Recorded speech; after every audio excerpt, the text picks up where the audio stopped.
حضرت ابو ہریرہ رضی اللہ عنہ فرماتے ہیں کہ رسول اللہ صلی اللہ علیہ وآلہ وسلم نے ارشاد فرمایا، جس کے ہاں 3 بیٹیاں ہوں اور وہ ان کے خرچہ وغیرہ پر صبر اختیار کرے، اللہ تعالیٰ ان بیٹیوں پر رحم کرنے کی بنا پر اس آدمی کو جنت میں داخل فرمائے گا۔ راوی کہتے ہیں، ایک آدمی نے عرض کیا، یا رسول اللہ صلی اللہ علیہ وآلہ وسلم، جس کی 2 بیٹیاں ہوں؟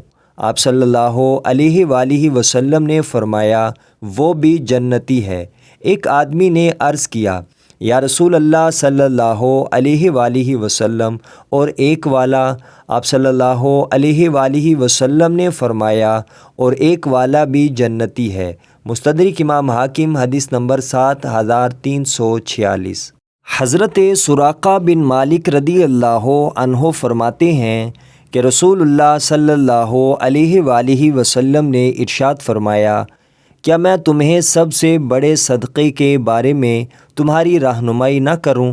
تیرے لیے سب سے بڑا صدقہ تیری وہ بیٹی ہے جو شادی کے بعد شوہر کے فوت ہو جانے یا طلاق دینے کی وجہ سے واپس تیرے پاس آ گئی ہو، تیرے سوا اس کا کوئی سہارا نہ ہو۔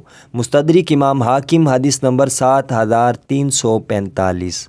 حضرت عبداللہ بن عباس رضی اللہ عنہ فرماتے ہیں کہ رسول اللہ صلی اللہ علیہ وآلہ وسلم نے ارشاد فرمایا، جس کے ہاں 2 بیٹیاں پیدا ہوئیں، اس نے ان کو زندہ دفن نہ کیا، ان کو برا نہ جانا اور نہ ہی بیٹوں کو ان پر ترجیح دی، اللہ تعالیٰ اس کے بدلے میں اس کو جنت میں داخل فرمائے گا۔ مستدرک امام حاکم، حدیث نمبر 7348۔